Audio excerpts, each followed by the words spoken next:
Shalom, selamat malam Bapak Ibu saudaraku yang terkasih ya. Sebelah Gebi ini teman baru ya? Enggak ya? Oh enggak. Oke, saya ini susah nginget orang ya, jadi agak repot gitu ya. Baik Bapak Ibu saudaraku, nah kita buka dulu di Lukas 6. Ya, ini ada Pak Lukas ya. Jadi bukan kebetulan Pak Lukas ya. Ini dari Lukas 6 ya. Lukas 6 ini cerita tentang khotbah di bukit ya. Bapak Ibu sudah sering baca kisah ini ya, tentang khotbah di bukit. Di Injil Matius pun ada ya. Tuhan Yesus mengajar tentang beberapa hal, tapi sudut pandang Rasul Lukas ya, menulis kitab Lukas, dia punya spesifikasi yang berbeda ya sama Matius ya. Kita buka di ayat ke-37. Ya, satu ayat aja sebetulnya, tapi kita baca sampai 42 ya. Ya, baik. Saya akan mulai dari angka 37, nanti Bapak Ibu Saudara 38 dan seterusnya sampai 40 ya. Baik. Lukas 6 ayat 37. Janganlah kamu menghakimi, maka kamu pun tidak akan dihakimi, dan janganlah kamu menghukum, maka kamu pun tidak akan dihukum. Ampunilah dan kamu akan diampuni. Silakan, berilah kamu satu takaran yang baik, yang dipadatkan, yang digoncangkan, dan yang tumpah keluar akan dicurahkan ke dalam ribaanmu. Sebab ukuran yang kamu pakai untuk mengukur akan diukurkan kepadamu. Yesus mengatakan pula suatu perumpamaan kepada mereka. Dapatkah seorang buta menuntun orang buta? Bukankah keduanya akan jatuh ke dalam lubang? Seorang murid tidak lebih daripada gurunya, tetapi barang siapa yang telah tamat pelajarannya akan sama dengan gurunya. Mengapakah engkau melihat selumbar di dalam mata saudaramu, sedangkan balok di dalam matamu sendiri tidak engkau ketahui? Sama-sama, bagaimanakah engkau dapat berkata kepada saudaramu, saudara, biarlah aku mengeluarkan selumbar yang ada di dalam matamu, padahal balok yang di dalam matamu tidak engkau lihat? Hai orang munafik, keluarkanlah dahulu balok dari matamu, maka engkau akan melihat dengan jelas untuk mengeluarkan selumbar itu dari mata saudaramu. Ya, saudara, rupanya Tuhan Yesus kali ini mengajar kepada para murid. Ya, tapi kalau Bapak Ibu baca di Matius, ya Matius 18, di situ Tuhan Yesus mengatakan konteks yang sama, mengajar kepada orang Farisi, ya ahli Taurat, ya. Dia katakan apa? Jangan menghakimi, jangan menghukum, dan ampunilah. 3 hal ini ya, ayat 37 tadi. Ya, jangan menghakimi, jangan menghukum, dan dan ampunilah kesalahan orang. Ya, saudara, khotbah di bukit ini adalah hal yang menarik untuk dipikirkan oleh setiap kita anak-anak Tuhan. Karena ini awal mula ketika Tuhan menyatakan bahwa kita harus mengasihi. Padahal Rasul Yohanes mengatakan apa? Mengasihi adalah perintah yang baru dari Tuhan Yesus, ya kan? Saling mengasihi satu sama lain, ya. Tapi rupanya Matius dan Lukas mencatat hal yang khusus juga tentang mengasihi. 3 hal kalau kita mau mengampuni harus kita penuhi dulu. Yang pertama itu mengasihi. Ya, mengasihi. Kenapa? Mengasihi itu enggak gampang. Ya, tadi saya katakan bahwa mengampuni itu urusan hati. Betul? Amsal 4 ayat 23. Ya, jagalah hatimu dengan segala kewaspadaan karena dari sanalah terpancar kehidupan. Nah, ini jadi permasalahan kalau hati kita enggak beres. Hati kita terganggu, mengalami disruption ya, mengalami dengingan atau kebisingan-kebisingan karena terganggu dengan tantangan yang kita hadapi dalam kehidupan kita. Ya, ini menarik. Kadang-kadang kita diuji kesabaran kita dengan orang-orang di sekitar kita, bukan orang-orang jauh. Mungkin anak kita, mungkin istri kita, mungkin suami kita. Ya, mungkin orang tua kita bahkan. Padahal kita harus menghormati mereka, betul? Ya. Nah, kesabaran ini kadang-kadang enggak kita dapatkan di tengah-tengah kehidupan anak-anak Tuhan. Ini celakanya. Ya. Sementara di luar sana banyak orang yang lebih sabar dari orang-orang Kristen. Wah, saya teringat ya, sekitar 30 tahun yang lalu lah. Udah lama sekali memang ya. Saya marah sama adik saya yang nomor 2. Saya marah. Adik saya yang pertama, jadi anak nomor 2 yang saya sulung. Kami 3 bersaudara. Ya, saya marah di hadapan papi saya. Ya. Dan papi saya bilang, "Wah, saya nggak nyangka kamu bisa marah kayak gini." Saya marah besar. Ya, Pak Kris bisa ketawa ya. Ya. Dulu saya suka marah, Pak. Ya. Sekarang dia bilang, papi saya bilang, "Wah, saya kaget kamu marah." Ya. Nggak nyangka. Kita orang halus, lembut, bertutur kata, kali itu saya marah besar.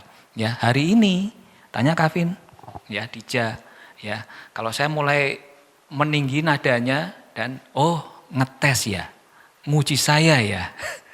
Itu artinya saya sudah mulai terganggu.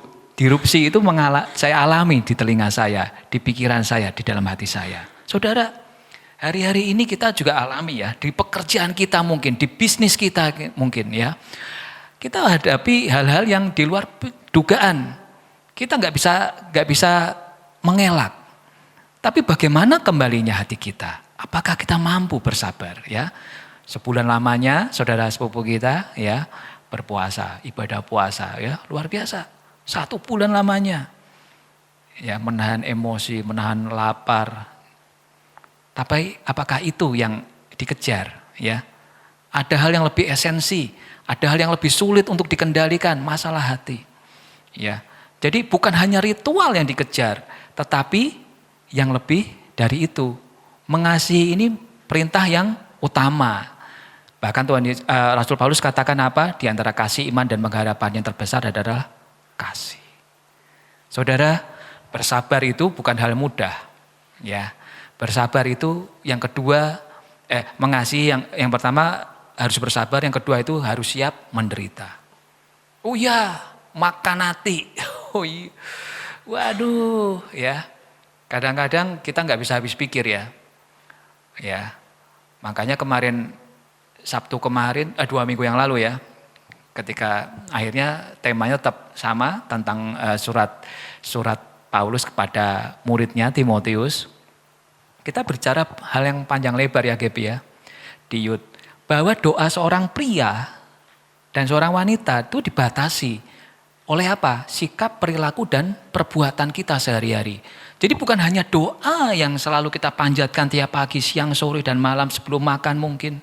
Atau saat kita mau pergi. Tapi di keseharian kita, dalam aktivitas kita, dalam perkataan kita, dalam perbuatan kita. Ini menggambarkan doa kita juga di hadapan Tuhan. Ya. Kalau kita berdoa mungkin bisa ya, kita nggak akan terganggu. Ya, karena kita fokus dalam doa. Tetapi dalam keseharian kita mengalami tantangan, bisa nggak kita menahan sikap kita untuk kita tidak menyakiti orang lain? Yang sakit kita sendiri bahkan.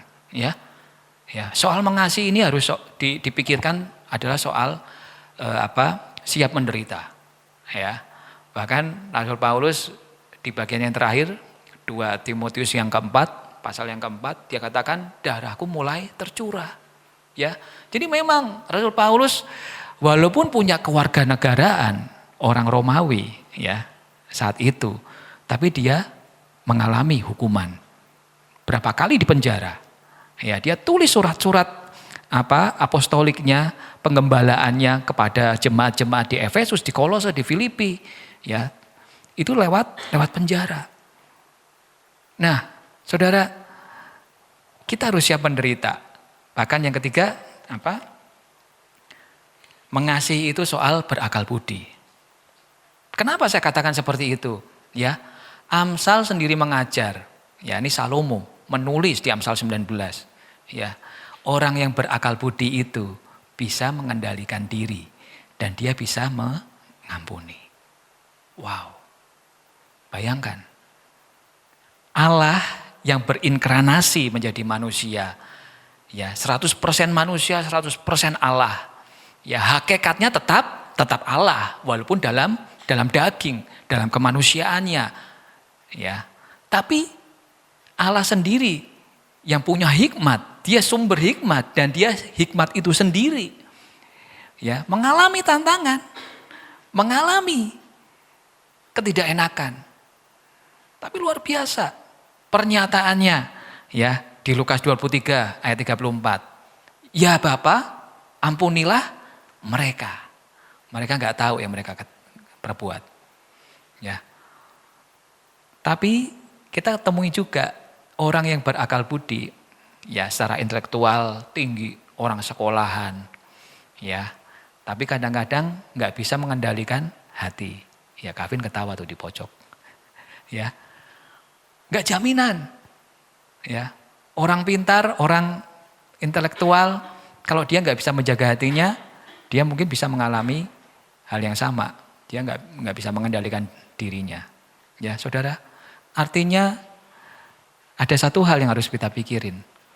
Ya, ketika Allah dalam Kristus, dalam keluhuran, ya, kasihnya kepada setiap kita, Dia sang hikmat itu menundukkan diri. Ya, kemarin minggu luar biasa ya, salvation in Christ Jesus, ya. Mengampuni itu seperti apa? Menundukkan diri.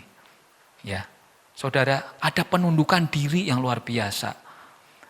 Allah sendiri nggak tahan ngelihat ciptaannya dalam hukuman tentunya, ya.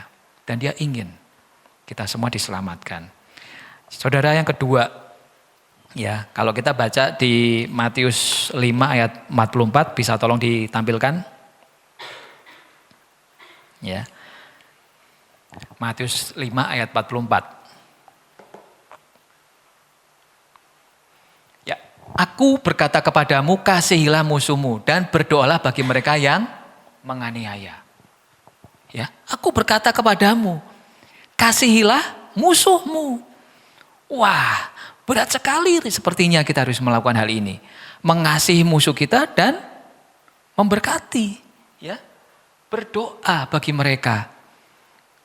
Kemarin minggu menarik, ya, saya sampaikan di adik-adik remaja. Bahwa 10 hukum Taurat, 10 hukum Allah belum dibagikan. Ya, tapi kisah tentang Abram dan Sarah ketika dia masuk ke tanah Mesir. Abram berpesan kepada Sarah, jangan kamu bilang kalau kamu istriku, ya. Tapi kamu bilang apa? Kamu adalah adikku. Kenapa? Abram takut. Kecantikan Sarah itu mempesona orang-orang, ya. Pertamanya pegawai-pegawai istana Firaun. Tapi kabar burung ini masuk ke dalam istana. Maka Firaun panggil perempuan ini, ya kan? Lalu, benar cantik, ya. Firaun berpikir, aku akan memperistiri Sarah, ya. Tetapi apa yang terjadi? Ya, tulah terjadi kepada Firaun dan seluruh orang di istananya. Ya, 10 hukum Taurat. Yang ke-9, jangan kau mengingini istri sesamamu manusia, betul? Ya kan? Itu belum dicetuskan tuh zaman Musa. Tetapi Tuhan menulai Firaun karena mengingini Sarah. Saudara, rupanya kita ini harus berhati-hati. Ya. Kadang-kadang kita nggak sadar kalau kita diperintahkan oleh Tuhan. Ini perintah mengasihi dan berdoalah bagi orang-orang yang menganiaya kamu. Enggak gampang. Ya, puncak penderitaan Kristus di Taman Getsemani dalam doanya, dan dia berpesan kepada murid-muridnya di ring 1, ya kan? Yohanes, Yakobus dan Simon Petrus. Berjaga-jagalah, berdoalah supaya kamu tidak jatuh dalam pencobaan. 3 kali Kristus berdoa dalam doa yang sama. Ya Bapa, sekiranya cawan ini boleh lalu, lalukanlah, tetapi kehendak-Mu yang jadi. Saudara, Tuhan bergumul hebat saat malam di Getsemani. Ya. Karena disitulah 3 kali dalam bahasa yang sama, dalam konteks dan konten yang sama, Tuhan berbicara kepada Bapa. Selepas dari itu, Tuhan siap secara mental. Ya, sudah berdoa, ingat kisahnya? Orang Farisi datang beserta Yudas, lalu Simon menetapkan pedang ke telinga Malkus. Ya. Tapi Tuhan tidak bereaksi terlalu berlebihan. Dihianati oleh muridnya. Tapi dia tetap mengasihi Malkus. Dia pulihkan. Dan dia rela dirinya dibawa.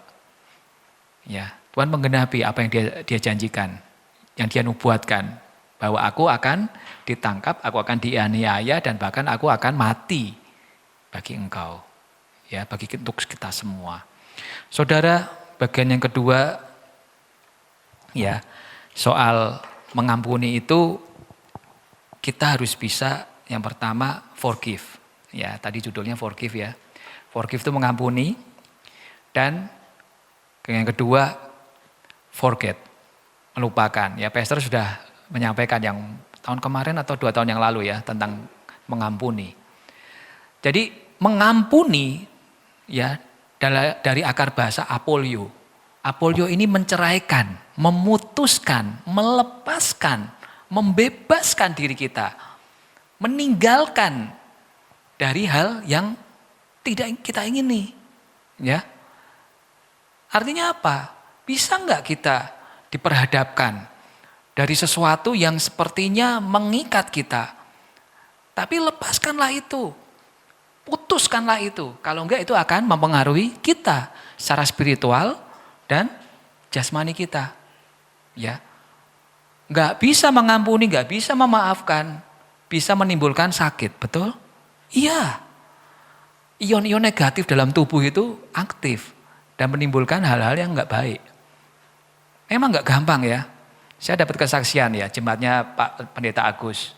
Ya, sampai masa terakhir seorang ibu, dia enggak bisa mengampuni. Ya. Kasihan. Ini masalah pilihan mengampuni itu ya. Masalah hati kita. Apakah hati kita sungguh-sungguh sudah diubahkan sama Tuhan atau belum? Kalau belum, sulit sepertinya ya kita meneladani karya Kristus. Ya, saudara, mengampuni itu bukan berarti bisa melupakan, betul enggak? Kita disakitin, sulit untuk dilupakan. Ya, tapi teladannya apa? Mengampuni, memaafkan, tapi harus bisa melupakan. Ya. Walaupun di alam bawah sadar kita pasti akan muncul ya peristiwa-peristiwa yang enggak enak di masa lalu kita. Saudara, mengasihi musuhmu dan berdoa bagi mereka, ya itu yang harus kita pikirkan, renungkan ya kalau kita menghadapi situasi yang sama nantinya ya. Yang ketiga, berbelas kasihan. Ya. Ini menggambarkan kemurahan hati Bapak Ibu Saudara. Silakan dibuka Yohanes 20 ayat 33.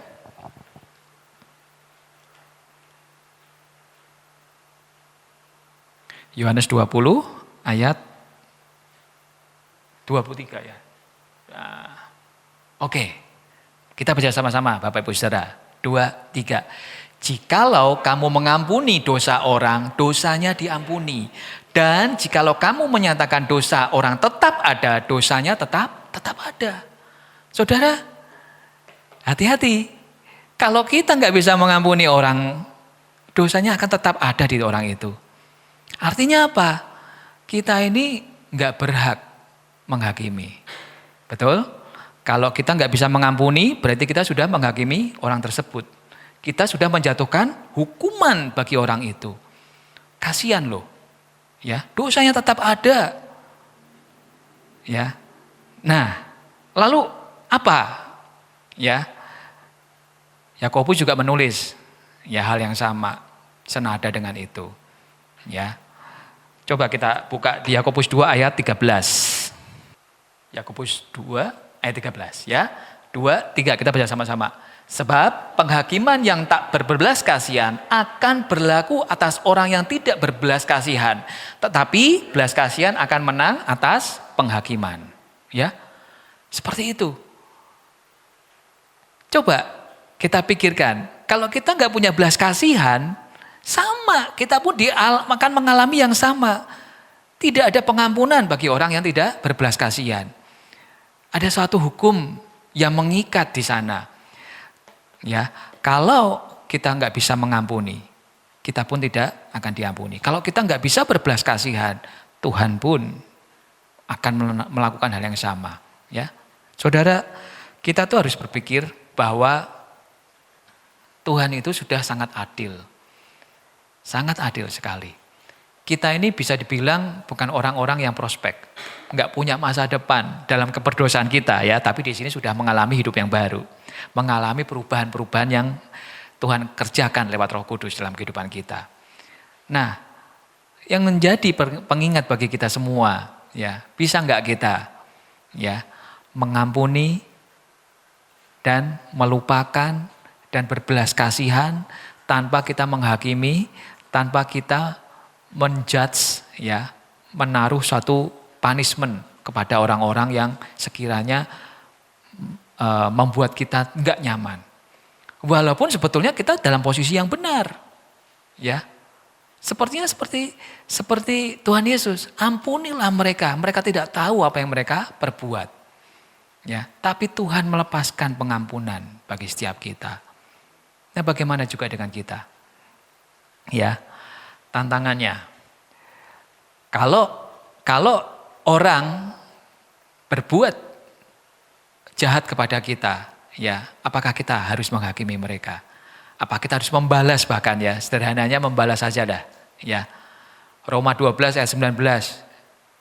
Jangan engkau membalas perbuatan orang yang jahat kepada kamu, karena pembalasan adalah hak dari Allah, ya. Saudara, ketika kita mulai menghakimi, kita pasti sudah melakukan penghukuman pada seseorang. Ketika kita mulai menghukum seseorang, artinya kita nggak mengampuni kesalahan orang itu. Ketika kita nggak bisa mengampuni orang, Tuhan pun tidak akan mengampuni kita. Ya, ingat doa Bapa kami, ampunilah kesalahan kami, seperti kami mengampuni orang yang bersalah kepada kami. Dalam banget. Dosa, ya, artinya tuh kita berhutang kepada Tuhan. Ya. Dalam konteks arti sesungguhnya dalam bahasa Yunani, doa Bapa kami, dosa itu artinya kita berhutang. Kalau kita berhutang, ya, debt, kita berhutang, kita nggak bisa membayarnya, nggak bisa melunasinya. Tanpa belas kasihan dari Allah, tanpa grace, tanpa anugerah, tanpa kasih karunia dari Allah. Ya, makanya Tuhan Yesus mengajarkan, ampunilah mereka. Ya, bisa enggak? Enggak gampang. Tapi perhatikan hal yang terpenting, ya. Matius 6 ayat 14 sampai 15.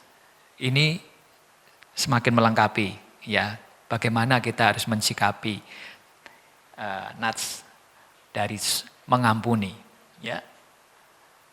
Oke, kita baca sama-sama Bapak Ibu Saudara. 2, 3.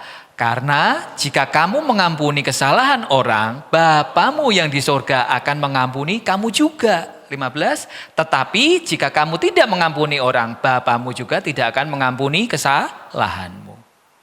Wah, ini sudah final. Ya, artinya pengampunan itu harus diberikan kepada orang yang bahkan menyakiti kita, membuat kita nggak nyaman. Ya, nggak gampang memang. Ya, hati kita diuji. Kasih kita ini murni nggak di hadapan Tuhan. Ya, kalau engkau mengasihi Tuhan, kasihlah dulu orang yang ada di sekitarmu. Betul? Ada 2 hukum kasih kepada Allah, kasih kepada sesama.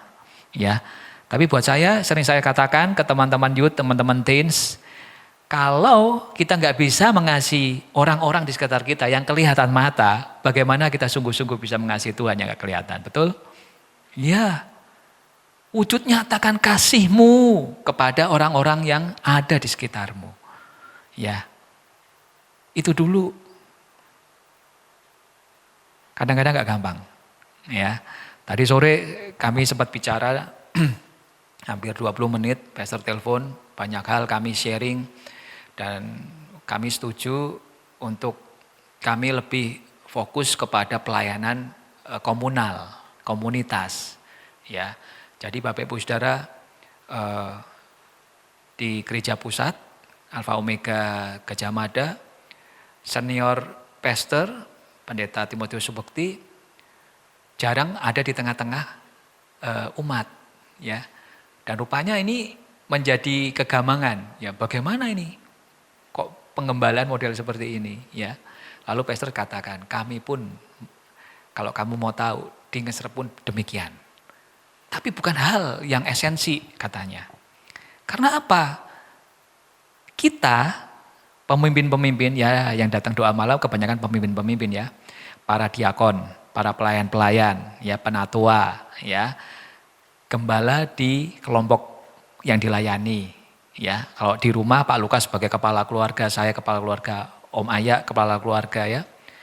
Pak Kris kepala keluarga. Ini gembala juga yang layak harus dihormati oleh anggotanya. Ya toh, ada istri, ada anak, ya. Mungkin kita teman-teman di sini, di komunitas kita mungkin youth, di komunitas kita pria, ya. Nah, artinya pelayanan jangan lagi memandang kepemimpinan tunggal. Hadirlah kita sebagai pemimpin-pemimpin. Kita ini sudah dewasa, manusia baru, ciptaan baru. Betul? Artinya harus bisa memimpin, harus bisa membimbing saudara-saudara kita yang belum pada tahap seperti itu. Bapak Ibu bisa baca di 1 Timotius 3 dan 4. Bagaimana persyaratan seorang penatua, ya, gembala, jemaat, para diakon, pelayan-pelayan, diaken. Ya, syaratnya luar biasa, nggak gampang ya, tirik-tirik, harus hidup kudus, harus dihormati keluarganya, ya, hati-hati. Di gereja dihormati, di rumah nggak dihormati ya dia gagal, ya. Di gereja disegani, di rumah, ya, ditentang oleh anggota keluarganya, nggak bisa, ya, nggak dicintai istrinya, nggak dicintai suaminya. Bagaimana? Ya, saudara, kembali lagi. Ada hal yang nggak bisa kita kerjakan secara maksimal tanpa kasih. Ya, tanpa kasih, tanpa kita mengampuni, tanpa kita berbelas kasihan. Ini natur yang Tuhan ajarkan. Ini sifat karakter yang Tuhan punya. Ya, tahun kemarin kita fokus pada keserupaan pada Kristus, karakter Kristus. Ya, ini hanya bagian 3 kecil aja tentang karakter Allah. Tapi Tuhan ingin kita ada miliki karakter itu. Enggak gampang memang ya. Karena tadi Tuhan katakan apa? Kalau kamu enggak bisa mengampuni, Bapamu yang di surga pun enggak ngampuni. Mau berdoa seperti apapun, jengking-jengking ya, sampai nyembah-nyembah.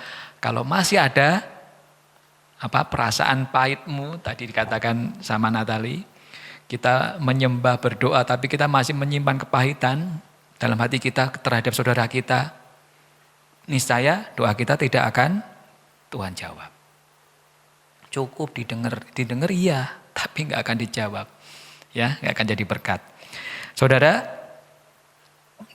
satu hal yang penting, ya, pengampunan itu menggambarkan suatu pendamaian, ya, penyelesaian atas hal yang buruk di masa lalu. Ya, ketika kita diampuni dosa-dosa kita, Tuhan mendamaikan kita. Tuhan menyelesaikan semua masalah kita dengan Tuhan. Tuhan menyelesaikan keburukan kita. Tuhan menyelesaikan dosa kita. Tuhan menyelesaikan invalid dari kehidupan kita. Tuhan menyelesaikan banyak hal yang negatif dari kehidupan kita. Tuhan damaikan semuanya dalam pengampunannya. Maka dari itu, ayo, forgive or not be forgiven. Mengampuni atau kamu nggak akan diampuni. Ya, tadi natsnya apa? Ampunilah dan kamu akan diampuni. Tapi saya balik, saya rubah bukan balik ya. Ampunilah atau kamu nggak akan diampuni. Ya, saudara. Ini mengingatkan kembali saja, merefresh kembali apa yang sudah Tuhan ajarkan di masa lalu soal mengampuni. Pertanyaannya, bisa nggak kita mengampuni? Bisakah kita mengasihi? Bisakah kita berbelas kasihan bagi setiap orang di sekitar kita? Tuhan Yesus memberkati. Mari kita datang pada Tuhan.